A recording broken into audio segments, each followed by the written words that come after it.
Puka Nacua still has a chance here. Per BetMGM, Stroud is certainly the favorite at minus 1,000, but Nacua is at plus 450, and then you have massively long shots after that. So, Joe, my question to you is, do you feel like the Puka Nacua can still win Offensive Rookie of the Year?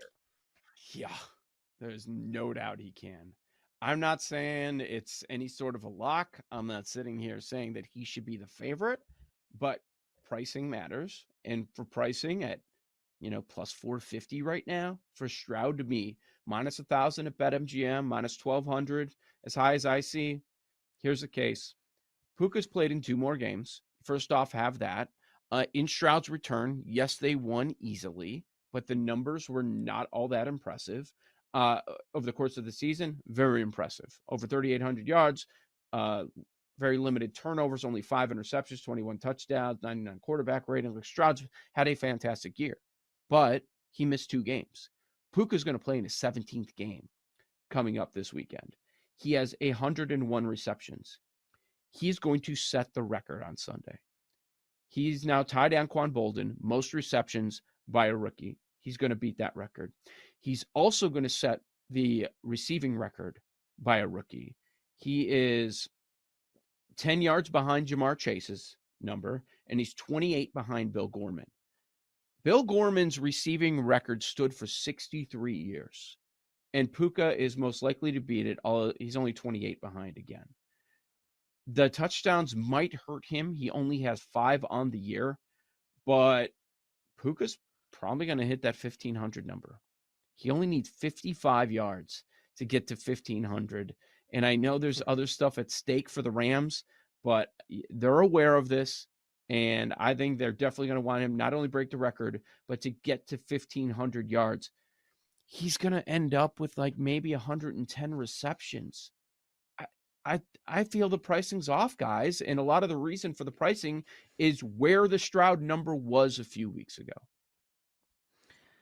Yeah, it seems like they should be co-favorites. You're definitely getting some value on Puka Nacua. I think it also just shows how good of a coach Sean McVay is as well to get him to this point, a guy who many people didn't even know who he was until now. And we were just talking about the Rams. You could get some value on them to win the conference or the Super Bowl. So I think it's going to be tough. I mean, you look at CJ Stroud, and they definitely missed him when he was out. And both these teams, the Rams and the Texans, exceeding expectations. No one was expecting the Rams to do anything, and nobody was expecting the Texans. This was supposed to be a rebuilding year for them, and here they are trying to make the playoffs. So impressive on both sides in terms of, doing more with less. I think it'll be a tough one. Do you think both Texas players can win these rookie awards, or is it an either or?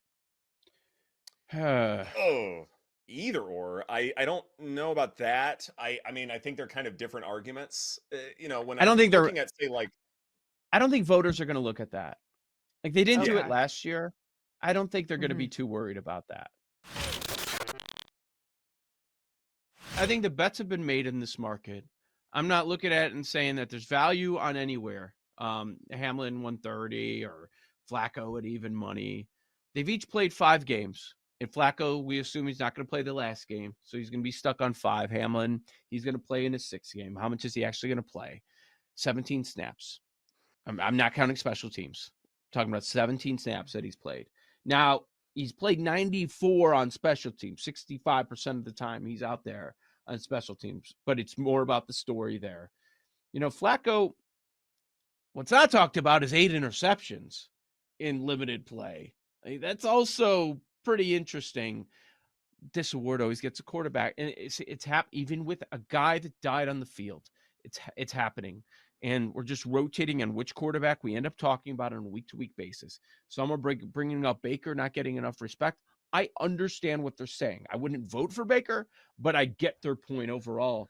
The Flacco story is just maybe too much. A guy that was out of the league coming in and the way that he's played, he's been their best quarterback that they've had all year, and it's not even close. And they're a dangerous team when we get to the playoffs. So a lot of writers are eating up that story there. Would not make a bet. I don't know what's going to happen. So I think this is priced correctly. I really don't know. Go ahead, Paul. What do you think? Yeah, No, Paul. I was expecting to feel worse. And even this morning, the price is moving in Hamlin's direction. Like we've got a small move, but like was down at minus 130 now, back up to minus 140 at places where it had come down. I was expecting Flacco to be the favorite at this point. After DeMar was inactive again, Really? and after Thursday, like Flacco has another big game, and then so it was basically this price heading into the weekend. I thought it was going to flip after DeMar was inactive again, or at least be a pick 'em. So as far as someone who has a pretty big position on Hamlin, like I'm pretty comfortable, especially knowing that Flacco is not going to play. Like, could it go either way? Absolutely. I thought I was going to feel a lot worse this week, and then like, look, Flacco, yes, he is. It's great. There's also a Matt Schaub element to what he's doing with these pick sixes, and then Baker. I mean, when the game was determined last week in the first half, and he was 5 for 10 for 43 yards. Like, yeah, And you he could ends have up won with the over division last week. You could have ended it, and they Right. didn't. It was an awful. Yeah. Awful So performance. and then as far as process wise, like I think we do a pretty good job as a network at least of like being like, hey, you can take a piece of this guy, like getting in at good price points. And with this, I looked at Flacco when I know Jake and other people were on him at like 30-1 and better numbers than that. I looked at it as a hedge, I guess, or another buying another piece of it, and I mean, it was 30-1 for that full week, and I decided not to place the bet. I just, I have conviction. Maybe that was stupid, but then you get into a situation where if Baker goes nuts this weekend, then there's people out there that are holding like 5 True. different comeback player of the year tickets, and they're not holding Flacco. And if like you can get stuck in that too. So like I just, sometimes George? you're yeah. And like that's not a knock on his process. It's just like you can twist yourself into knots and be like, okay, I've got all these players, and then not have the guy that wins. So like I just decided to stick with Hamlin. I'm with you. And we're going to have Michael Felder on later in the show, but he's been talking about how the Huskies are a very well-built team all season long, and I think they're getting disrespected again. Now, I am from Seattle, and the East Coast bias does make me want to vomit. So let us shine. The Pac-12 is going away. This is our time. West Coast bias, what's up? I do think the Huskies have been disrespected, and I'm interested to see rather how this spread could move. Like, are we going to see Huskies money come in, or will they continue to be disrespected? But I will say, allowing Ewers and those receivers to come alive when they were down 34-21, that does make me nervous. Like, you cannot have that happen against Michigan because that was unacceptable. They tried to give that game away. But in the end, I mean, Penix, you mentioned it, the 430, 31 on the ground, couple of TDs. Those receivers just so good. So it'll be really cool to see what's going to happen against this awesome Michigan defense and this powerful Huskies offense. As far as the Michigan side, that touchdown in overtime, really a microcosm of what was going on all season with that team. Like Blake Corum, like dragging them along, no matter how J.J. McCarthy was doing when he would have poor games against tougher competition. Like he would make sure that he was going to grab the team to victory, and that's exactly what he did. And, I had my questions about McCarthy in a big spot in a tougher matchup. And, in the end, he did fantastic leading the team on a drive. Could they play from behind? They did. They end up tying the game with 1:34 left, and we know what happened in overtime.